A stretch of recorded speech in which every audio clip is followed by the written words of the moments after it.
What made you weird as a kid? What made you normal?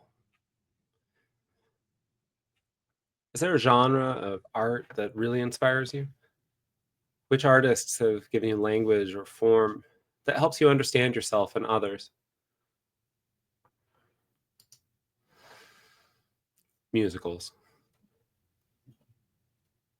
I'm 5. I'm with my enormous family in the enormous Airy Crown Theater, and we're seeing the touring production of Joseph and the Amazing Technicolor Dreamcoat. It's colorful. Every song is different, and it dawns on me that I'm Joseph, the little brother that gets picked on and left behind. When his brothers debate leaving him in a well or selling him to a passing group of nomads, I think about the times I was trapped in a toy chest or dangled over a laundry chute to amuse older siblings.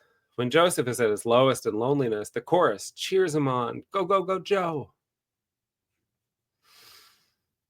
I'm 7, sitting on an aisle in the same theater for the touring production of Cats.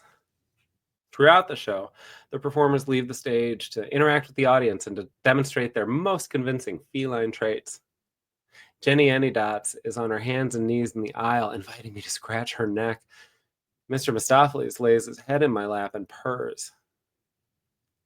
I've had a complicated relationship with cats ever since. I'm 13. My dad and several of my siblings head west for a rafting trip. My mom takes me to New York City, giving herself, and me by extension, a theater weekend for her birthday. We did all the things that were classic New York in my mom's imagination. We had dinner in the Oak Room at the Plaza, had a drink, well, I had a soda and she had a drink, surrounded by the caricatures at Bemelman's and the Carlisle, and saw 4 shows in 3 days. Dancing at Lunasa tapped into my mom's deeply revered Irish roots. Lost in Yonkers introduced me to the magic of Neil Simon's writing and Mercedes Ruehl's acting. Crazy for You featured the actor who played Kirk in Dear John and the actress who voiced Ariel in The Little Mermaid in a song and dance spectacular of Gershwin tunes and a contrived love story. But it was Will Rogers' Follies, Tommy Tune's fantabulous Ziegfeld-style tribute to the humorists that flicked a switch in me. I marveled at the stage full of dozens of chorus girls and 4 chorus boys who told the story of Will and Betty Rogers. Through Coleman, Comden, and Green's score and Tune's effervescent choreography, the production embodied and bedazzled Rogers' unique wit and commentary. Dee Hody's voice soared with joy and melancholy, making me think, I want to do that. The chorus boys danced and sang and danced some more. They were dazzling to me, making me think, I want to do that. Throughout my childhood, other boys memorized and rattled off statistics for baseball and football players with Rain Man-like intensity and precision. They tossed out figures and terms like everyone just understood what an RBI or what a line of scrimmage was. About 90% of the time, I was picked last when teams divided in gym class or recess, at least in part because I looked at them with a panicked blank when they mentioned positions and strategies. When I was up to bat, boys in the outfield moved closer to the plates, the ultimate straight boy shade, the unspoken consensus that I posed no threat, that I'd be an easy out. They watched action movies and loved when people got beaten up or objects exploded. I was the kid struggling to hold back tears during a Halloween sleepover when the hosting parents thought it was okay for a bunch of 3rd graders to watch a horror flick. Those boys didn't seem to have any feelings, or at least they weren't occupied with theirs or distracted by the constant navigation of people and expectations and rules that weren't instinctive to me and didn't seem to be written down anywhere. By the time my body started to change, all ahead of most of my classmates' biological timelines, I was already isolated, an easy target for teasing. Any crack in my voice or quirk while moving was an invitation to highlight my sudden growth spurts and suddenly low voice. Changing into the uniform shorts and t-shirt for gym class was the most terrifying part of my day. I'd taken to wearing 2 pairs of underwear, a pair of briefs under loose boxer shorts intended to hide the parts of me that were suddenly and radically different from others. But that backfired when another boy spotted my doubling effort and launched a new line of assault from my classmates. When I started doing plays in our local children's community theater, I suddenly didn't have to navigate the traps that had been laid for me in school. All the bits that I'd been collecting, that had been swirling in my head with nowhere to land, finally had a place to go. Tony Award winners, who played which iconic role, who played it better, how to tell Rodgers and Hammerstein apart from Rodgers and Hart, or how to identify a Sondheim or a Kander and Ebb tune in the first couple of bars, why Bernadette Peters was one of the best of her generation, and why Angela Lansbury was the best of any generation.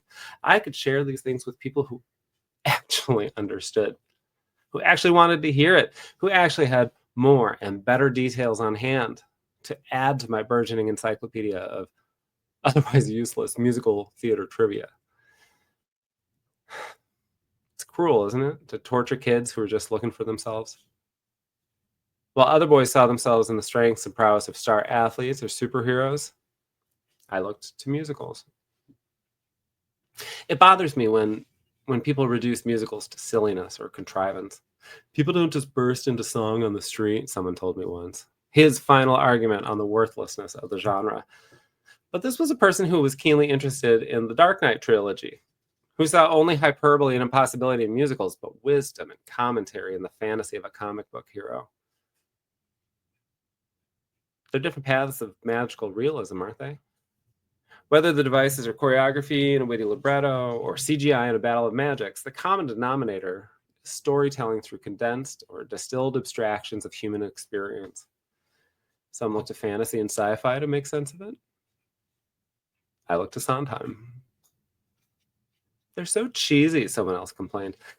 I responded, you haven't seen Sondheim, have you? Through Into the Woods, Sondheim excavated the dark sides of fairy tales that Disney buried long ago and investigated the complications of desire. Many see in it a metaphor for the AIDS crisis of the 1980s. Follies peels back the layers of convention, and one gut-punching song at a time reveals the raw consequences of making the wrong choices in life. A Little Night Music is itself a journey of blossoming identities, with each character getting closer to his or her most authentic self, one waltz at a time. I had the soundtrack of Company memorized by the time I was 16, and it gave me a roadmap for adulthood. Bobby, deeply lonely and more deeply resistant to being loved, is surrounded by his married friends. What looks like a comedy about relationships actually explores how hard it is to identify what you want, not what you're supposed to want.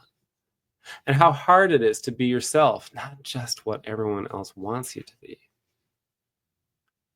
In the final number of the show, Bobby names what's so scary about love and marriage. Being stuck with someone who holds you too close, hurts you too deep, needs you too much, and puts you through hell. But then he breaks through, finally recognizing that's exactly what he needs. Somebody need me too much, he sings. Make me alive, he pleads. The song's lyrics served as a kind of mantra for me, and for when I finally felt integrated, closer to my authentic self, Sondheim gave me language for what would come next. So what made you weird as a kid? What made you normal? Is there a genre of art that really inspires you? Which artists gave you language or form to help you understand yourself and others? I hope you'll join me by letting yourself notice what you're feeling particularly grateful for in this moment.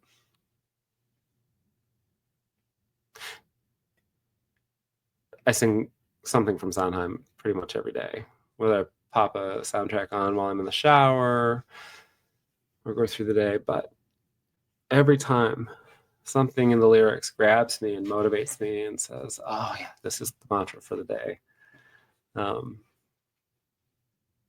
So I can't be more grateful to people like Stephen Sondheim for giving me language, giving me an outlet, giving me something beautiful and powerful to channel some talent and a lot of questions. So I'm grateful for that.